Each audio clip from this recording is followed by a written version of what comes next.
Halo, Assalamualaikum warahmatullahi wabarakatuh. Perkenalkan, nama saya Dea Salsabila Rahmadani dari kelas 11-9. Di video kali ini, saya akan menampilkan teater boneka yang berjudul Legenda Batu Menangis, yang dibimbing oleh Sensei Gustin. Selamat menonton! Sebelumnya, saya akan memperkenalkan tokoh-tokoh drama ini.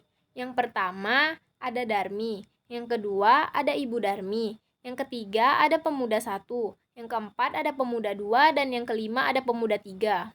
Alkisah, di sebuah bukit yang jauh dari kota di daerah Kalimantan, hiduplah seorang janda miskin dan seorang anak gadisnya. Anak gadis janda itu diberi nama Darmi. Rupanya yang cantik jelita, namun sayang, ia mempunyai perilaku yang amat buruk. Gadis itu amat pemalas, tak pernah membantu ibunya melakukan pekerjaan-pekerjaan rumah. Kerjanya hanya bersolek setiap hari. Segala permintaannya harus dituruti. Setiap kali ia meminta sesuatu kepada ibunya, harus dikabulkan, tanpa memperdulikan keadaan ibunya yang miskin. Setiap hari harus membanting tulang mencari sesuap nasi. Suatu hari, seperti biasa, gadis itu mengurung dirinya di dalam kamarnya. Ia tak mau matahari merusak kulitnya. Ia enggan debu-debu mengotori wajahnya. Ibu, sang ibu tergesa-gesa menghampiri putrinya. Bukankah sudah berulang kali aku bilang bahwa setiap aku bangun, ibu harus sudah menata kamar ini hingga rapi, menyediakan lulur, air hangat, dan membuatkan minuman sari buah untukku. Kamu itu sudah besar, nak. Kamu bisa mengerjakan semua itu sendiri. Ibu kan tahu, aku lagi sibuk. Sang ibu hanya mengelus dada, hatinya gelisah. Kesibukan mempercantik diri. Hanya itulah yang selalu dilakukan putrinya yang pemalas itu. Matahari mulai memancarkan sinarnya. Sang ibu mulai bersiap-siap untuk berangkat ke sawah untuk bekerja. Ia tidak lupa mengajak Darmi untuk membantunya di sawah. Darmi, ayo bantu ibu bekerja di sawah. Tidak, Bu. Nanti kalau kuku dan kulitku kotor gimana? Apa kamu tidak kasihan sama ibu, nak? Saya lagi dandan, Bu. Akhirnya, sang ibu pergi ke sawah sendirian. Setelah ibu pulang dari sawah, Darmi langsung menghampirinya. Ibu pulang. Upahnya mana? Sambil mencari-cari uang upah ibunya di pakaian ibunya, dan ditemukan uangnya di genggaman tangan ibunya. Nah, ini dia. Jangan, nak. Uang itu untuk membeli beras.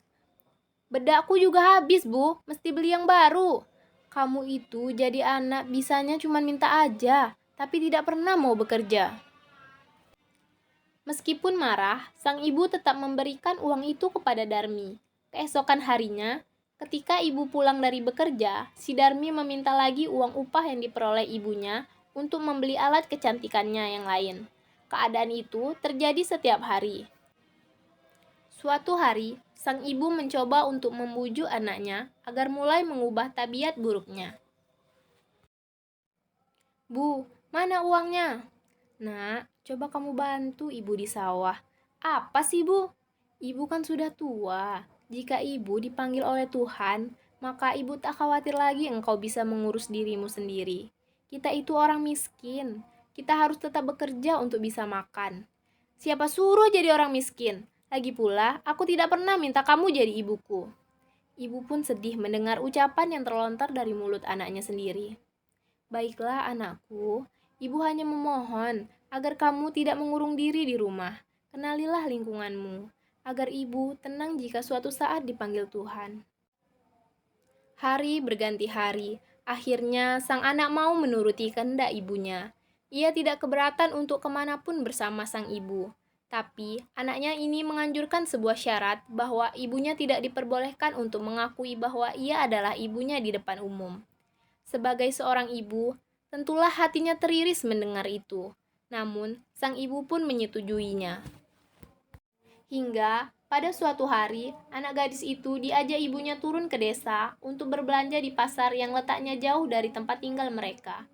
Anak gadis itu berjalan melenggang dengan memakai pakaian yang bagus dan bersolek agar orang di jalan yang melihatnya akan mengagumi kecantikannya. Ketika mereka mulai memasuki desa, orang-orang desa memandangi mereka. Mereka begitu terpesona melihat kecantikan anak gadis itu, terutama pada pemuda desa yang tak puas-puasnya memandangi wajah gadis itu. Namun ketika melihat orang yang berjalan di belakang gadis itu, sungguh kontras keadaannya. Hal itu membuat orang bertanya-tanya.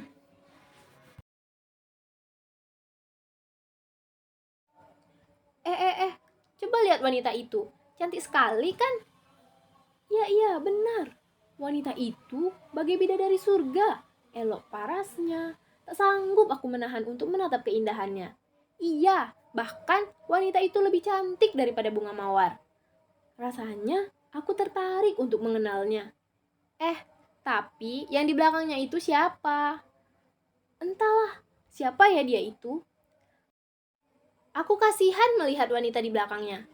Apa mungkin dia itu? Shh, jangan berpikir yang macam-macam. Gak boleh menduga yang tak baik. Mau kemana kamu? Mau berkenalan dengan dia? Aku ikut. Di antara orang yang melihat itu, seorang pemuda mendekati dan bertanya kepada gadis itu. Halo cantik, siapa yang berjalan di belakangmu itu? Apakah itu ibumu? Bukan. Dia itu budak. Hai manis, yakin itu bukan ibumu? Bukan, sudah aku bilang dia itu budak. Pergi sana. Astaga, jangan begitu. Hargai orang ini, meskipun dia budakmu. Membantu si ibu Darmi untuk berdiri karena ditendang oleh si Darmi. Alangkah terlukanya sang ibu mendengar itu. Hatinya menangis dan ia benar-benar tak berdaya menahan sakit hatinya. Ia berbisik dan memohon kepada Tuhan. Akhirnya si ibu pun berdoa, "Ya Tuhan, hamba tak kuat menahan hinaan ini. Anak kandung hamba begitu teganya memperlakukan diri hamba sedemikian rupa. Ya Tuhan, hukumlah anak durhaka ini. Hukumlah dia." Atas kekuasaan Tuhan yang Maha Esa, perlahan-lahan tubuh gadis durhaka itu berubah menjadi batu. Perubahan itu dimulai dari kaki. Ketika perubahan itu telah mencapai setengah badan, anak gadis itu menangis memohon ampunan kepada ibunya. "Oh ibu, ampunilah saya. Ampunilah kedurhakaan anakmu selama ini. Ibu, ampunilah anakmu. Maafkan ibu, nak. Ibu!" Anak gadis itu terus meratap dan menangis memohon kepada ibunya. Akan tetapi, semuanya telah terlambat. Seluruh tubuh gadis itu akhirnya berubah menjadi batu. Sekalipun menjadi batu, namun orang dapat melihat bahwa kedua matanya masih meneteskan air mata, seperti sedang menangis. Oleh karena itu, batu yang berasal dari gadis yang mendapat kutukan ibunya itu disebut dengan batu menangis. Sekian drama teater boneka yang dapat saya tampilkan. Maaf jika ada kesalahan. Terima kasih sudah menonton. Saya tutup dengan wassalamualaikum warahmatullahi wabarakatuh.